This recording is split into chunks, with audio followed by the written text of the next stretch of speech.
Good morning, everyone. I'm super excited to be here. This is my favorite conference all year, especially because I get to speak about non-research related things. So thanks for inviting me. I'm sharing a personal story. So my story starts September 19, 2017. That was the night before Hurricane Maria struck Puerto Rico. I called my mom just to make sure everything was okay. I'm going to try really hard not to cry. And she assured me that they were ready. And while I was nervous, I was hopeful because, see, we've been through this before. And I got these social media posts from friends of mine and family of the diaspora. Who you see here is, that's Yokahu. According to Taino mythology, Yokahu would protect Puerto Rico from Huracan. Yokahu is the god of peace and tranquility, and Huracan, according to Taino mythology, is the god of chaos and disorder. So many of us thought that for sure Yokahu would step in again. But this time, Huracan had the upper hand.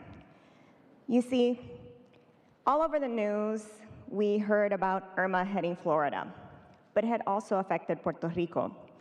And it had already caused the already weak economic and infrastructure in Puerto Rico to become even weaker. And Puerto Ricans everywhere really had a restless night. I got up at 4 a.m. with having hardly slept at all to find this post from a friend of mine on Facebook. He lived in a town not far from my mom. And for those of you who don't speak Spanish, it just said, "zero sleep." So I called my mom and just to check in and see if everything was okay, but I couldn't get through.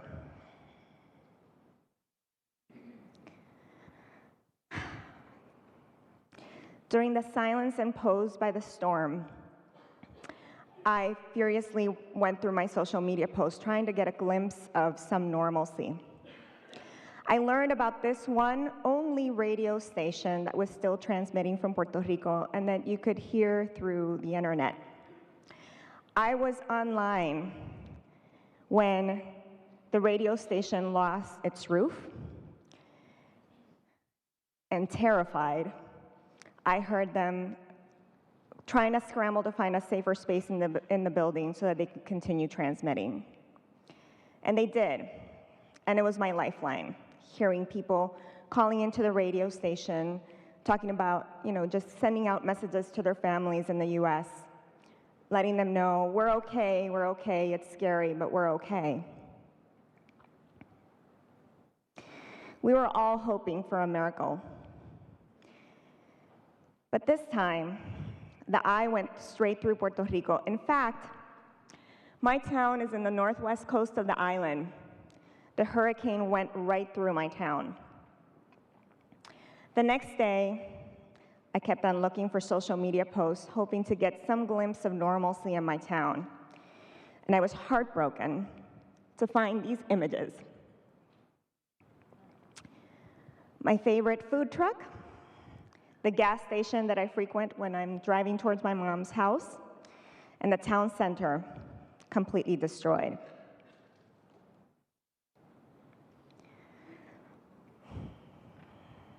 And no word from my family.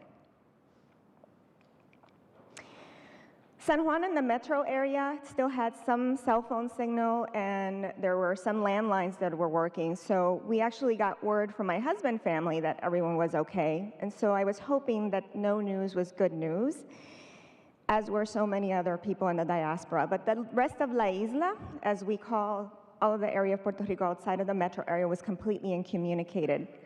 Here you see images of Puerto Rico. The top image is a few months before Maria hit, and the bottom image is a satellite image of Puerto Rico just 4 days after Maria hit. Puerto Rico in the dark, powerless.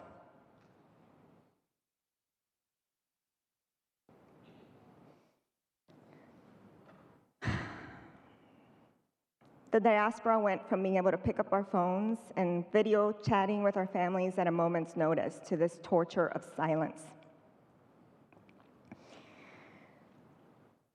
I just wanted to get on a plane and go rescue my mom.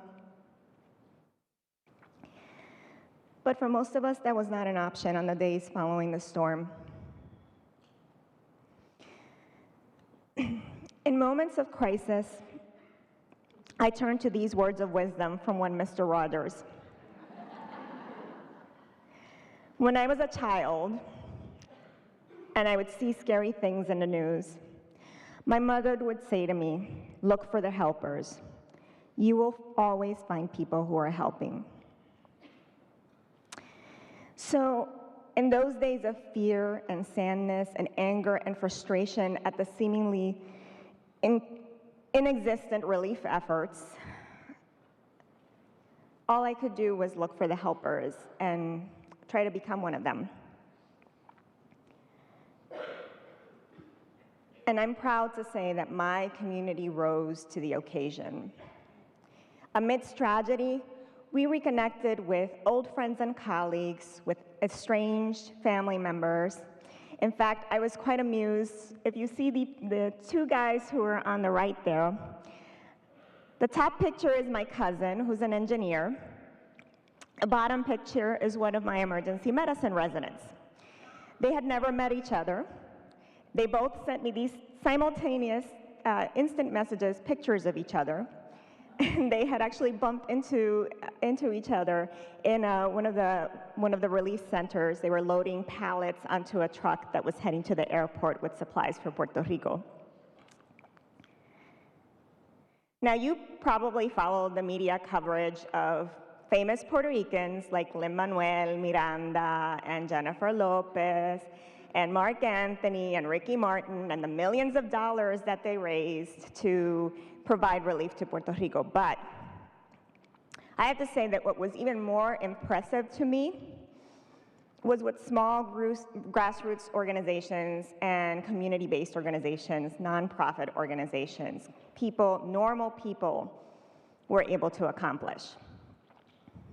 Chicagoans of all backgrounds, Puerto Ricans and not, of all political affiliations and religious beliefs came together, and through social media posts and text messages and some advocacy to our local political leaders, we're able to put enough pallets together to load the first chartered plane with supplies from Puerto Rico.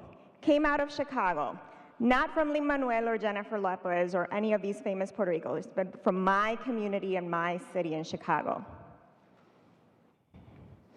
Now, I'm sorry to disappoint you, but this is not going to be a dramatic rescue story of me going on that chartered plane and retrieving my mom from Puerto Rico. Because I had responsibilities back in Chicago and family and children, and that I was not able to travel on that trip. But on the same day that that plane landed, September 24, I got a text message from my sister telling me, "We're okay, Mom is okay, the house is intact. The fence came down, some trees blew off, but we're okay." I didn't hear my mom's voice for a couple of other weeks, and she remained without power until January 6th, which happened to be the time when I was visiting my family for the holidays. So it was quite dramatic. It was like the best Christmas gift ever to get the power back. But, you know, she was lucky.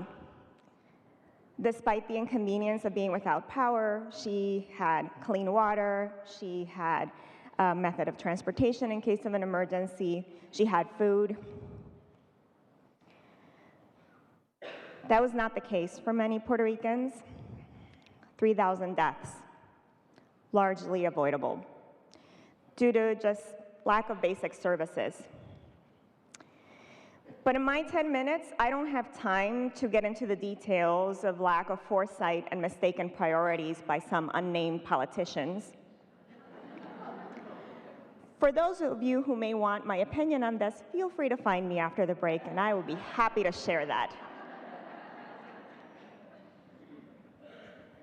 Instead, what I want to share with you is a story of hope and hopefully inspire you with it. Because my community came together in the face of this tragedy. The Chicago Puerto Rican community has been able to raise funds to provide relief to 40 out of the 78 municipalities, mostly through microgrants to small business owners and community-based organizations. I was honored to hand deliver $10,000 worth of medications to a clinic that serves in the mountains of Puerto Rico some 55,000 people that have been cut off by electricity and by transportation when I went to visit in January my family. But what's even more inspiring is witnessing leaders on the island that are rebuilding Puerto Rico. You may have seen in the news the story of local electricians who got frustrated with the Army Corps of Engineers and the fact that they had been without power for months, and they just gathered everyone in their town and were able to restore power to 2,000 families. Women's creativity and entrepreneurship is flourishing. Affordable housing that can withstand hurricanes is being built from shipping containers.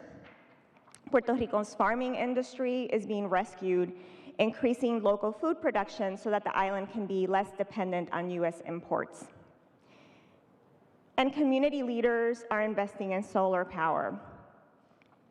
This unfortunate event has opened opportunities to transform the island to be strong, safe, and a collective enterprise.